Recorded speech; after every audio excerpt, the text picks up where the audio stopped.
Topic discuss कर रहे थे हम लोग, what is air made up of. थोड़ा सा हमको याद दिलाते हैं। टॉपिक था हमारा what is air made up of, मतलब हवा किन किन चीज़ों से मिलकर बना होता है। और हमने कहा था कि हवा में बेसिकली 5 चीज़ मिला हुआ होता है। पहला था हमारा वाटर वेपर, जो कि हम लोग पढ़ चुके हैं पिछले वाले क्लास में। उसके बाद था ऑक्सीजन, ये भी हम लोग जान चुके हैं। और नाइट्रोजन, ये भी हम लोग जान चुके हैं, है ना। चौथा नंबर पे था कार्बन डाइऑक्साइड, जो कि हम लोग अभी पढ़ेंगे। और डस्ट एंड स्मोक था 5वें नंबर पे, ये भी हम लोग अभी पढ़ के खत्म कर देंगे, ठीक ना। और हमने कहा था पिछले क्लास में कि ये टॉपिक चूँकि थोड़ा सा बड़ा था, इसलिए हम लोग इसको क्या कर लेंगे, 2 हिस्से में इस टॉपिक को डिवाइड कर लेंगे। तो अब हम लोग देखते हैं कि कार्बन डाइऑक्साइड। अच्छा एक बात बताइए, हमने आपको पिछले वाले क्लास में बताया था कि एयर में 78% नाइट्रोजन है और 21% ऑक्सीजन है। कितना हुआ इन दोनों को जोड़ देंगे तो 99% हो गया। अब बचा 1%। 1% में हमारा आता है water vapour, carbon dioxide, dust and smoke, ये सब हमारा 1% में ही आता है। तो dust and smoke, sorry, carbon dioxide के बारे में थोड़ा सा पढ़ लेते हैं क्या लिखा हुआ है। देखो, पहला पॉइंट इसमें है कि carbon dioxide makes up a small component of the air around us.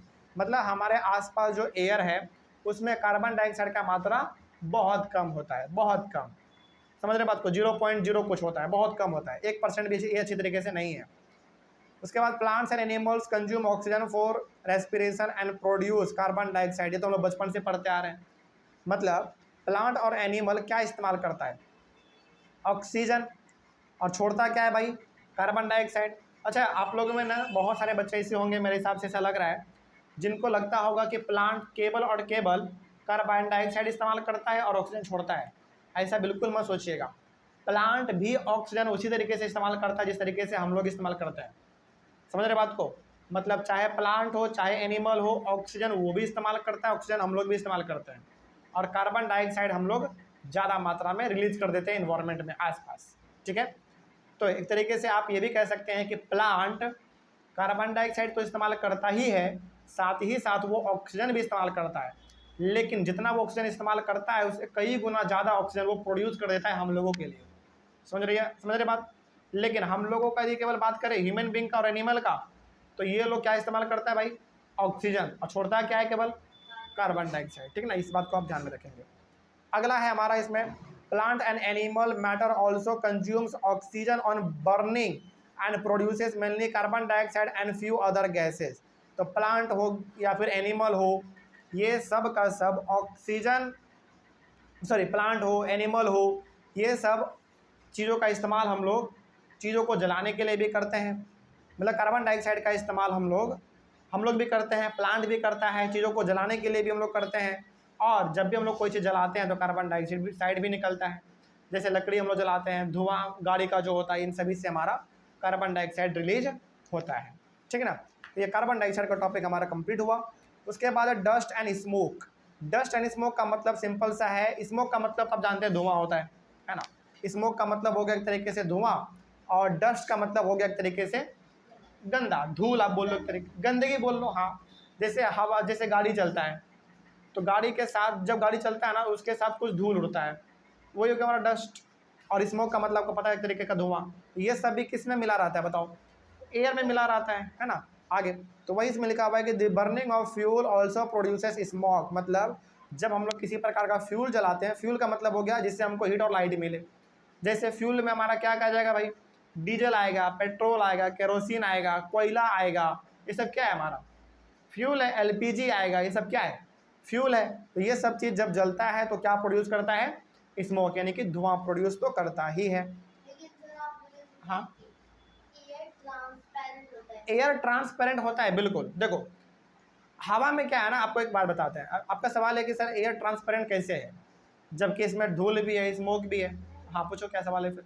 Air transparent होता है, हाँ, लेकिन स्मोक तो मतलब आँखों से खुला होता है, तो वो आँख से दिखता है, हाँ, तो वो एयर कहते हैं। नहीं देखो, ये मत समझो कि स्मोक हमारा एयर है, नहीं, बिल्कुल नहीं। स्मोक एक तरीके का धुआं है जो कि हवा में मिला हुआ है। स्मोक कोई हवा मत समझ लो। अच्छा, जैसे मान लो यदि हम इसको स्मोक को हवा मानते, तब तो हम धुआं भी सांस ले सकते थे। क्या सांस ले पाते हैं धुआं को, नहीं ले पाते। इसका मतलब हुआ कि आप स्मोक को हवा मत समझो, एयर मत समझो जो कि हम लोग सांस ले पा रहे, नहीं। स्मोक एक तरीके का हानिकारक चीज़ है जो हमारे बॉडी के लिए फिट नहीं है। समझ रहे बात को। एक्चुअली में तो हम लोग ऑक्सीजन ही लेते हैं, लेकिन ये धुआं हो गया, धूल हो गया, ये सब हवा में जाके मिल जाता है, जो हमारे ऑक्सीजन के क्वालिटी को ख़राब कर देता है। ये इसको आप ऐसे समझो, ठीक है ना। धुआं को एयर में समझना, बिल्कुल नहीं। यदि धुआं एयर होता तब तो इस पृथ्वी पर कभी हम लोग को ऑक्सीजन का कमी नहीं पड़ता। ऑक्सीजन का कमी पड़ता, धुआं जला लेते, ऑक्सीजन का पूरा हो जाता है ना। लेकिन ऐसा बिल्कुल नहीं है। स्मोक अलग चीज़ है और एयर हमारा अलग चीज़ है, ठीक है। आगे, smoke contains a few gases and fine dust particles and is often harmful. तो ये जो स्मोक होता है, यानी कि जो धुआं होता है, इसमें कुछ गैस मिला हुआ होता है, कुछ डस्ट पार्टिकल मिला रहता है। डस्ट पार्टिकल का मतलब कुछ गंदगी मिला रहता है, जो कि हमारे बॉडी के लिए बहुत ही हानिकारक है। इसीलिए कहा जाता है ना कि जहाँ पे धूल ज़्यादा उड़े वहाँ पे मत जाओ, क्योंकि हो सकता है कि आपके लंग्स में ऑक्सीजन के साथ यदि धूल चला गया तो आपके लंग्स को ये क्या कर देगा, जाम कर देगा, और आने वाले समय में आपको दमा का प्रॉब्लम हो सकता है, अस्थमा का प्रॉब्लम हो सकता है, सांस लेने में दिक्कत हो सकता है। जैसे आप देखते हैं ना, जो कुछ महिला या फिर पुरुष ऐसे होते हैं जिनको सांस लेने में बहुत तकलीफ होता है।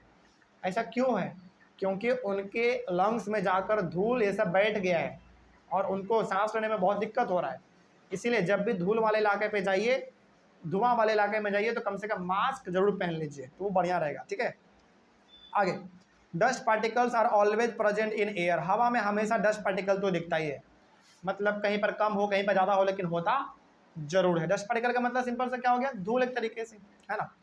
The presence of dust particles in air varies from time to time and from place to place. अच्छा, अब आपको क्या लगता है कि हवा में धूल हर बार एक ही जैसा रहता है कि कभी घटता है कभी बढ़ता है? मतलब क्या हर समय धूल हवा में बराबर रहता है?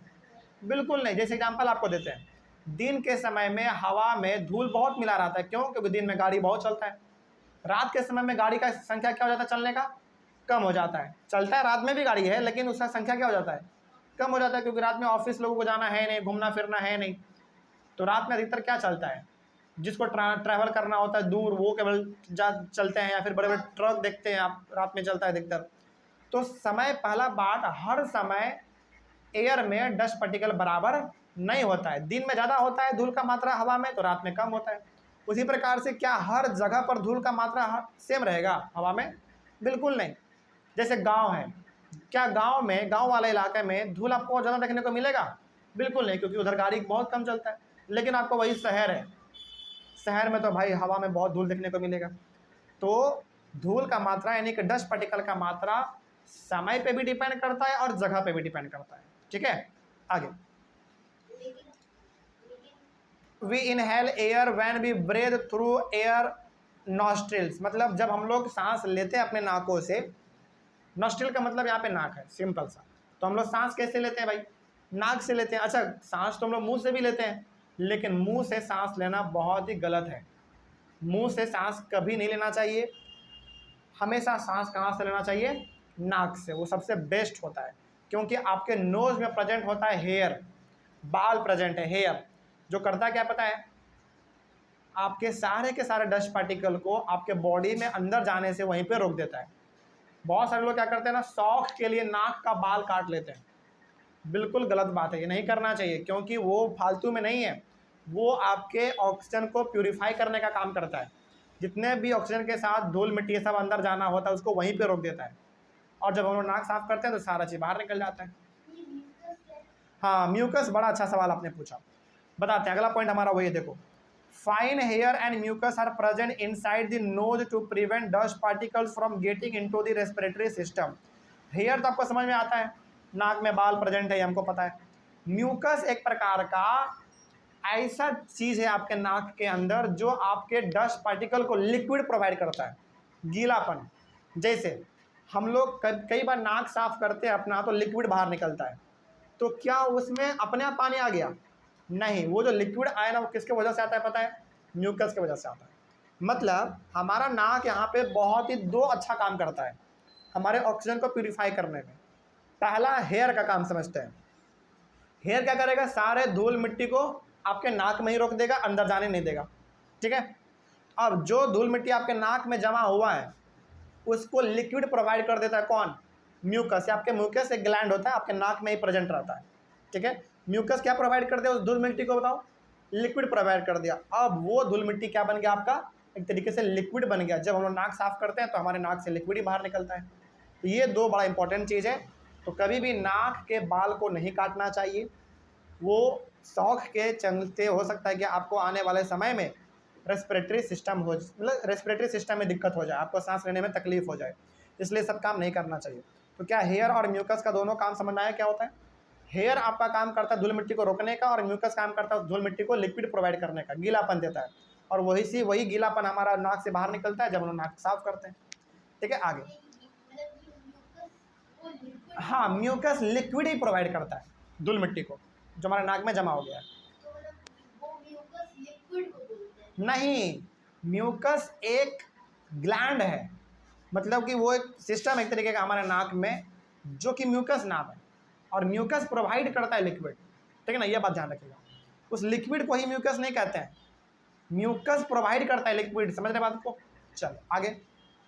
एयर कंटेन्स मोस्टली नाइट्रोजन और oxygen, these two gases together make up 99% of the air. ये तो हम लोग पिछले वाले क्लास में भी जान चुके हैं कि हवा में ज़्यादातर जो मात्रा है वो दो ही गैस का है, एक नाइट्रोजन और एक ऑक्सीजन। नाइट्रोजन 78% और ऑक्सीजन 21%। ठीक है, इन दोनों को यदि आप ऐड करेंगे तो 99% आपका हो जाएगा।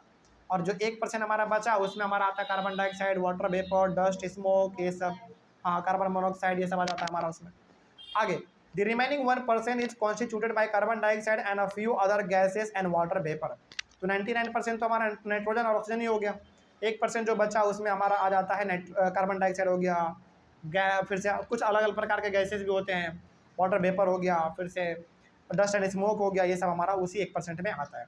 चलिए, इस तरीके से हमारा ये पूरा का पूरा टॉपिक कंप्लीट होता है। ठीक ना, अगला टॉपिक जो है वो है हमारा how does oxygen become available to animals and plants living in water and soil. तो इस टॉपिक को हम लोग अपने अगले वाले क्लास में डिस्कस करेंगे। आज का क्लास हम लोग यहीं पे ओवर करते हैं, तो मिलते हैं हम लोग अपने अगले क्लास में। Thank you very much.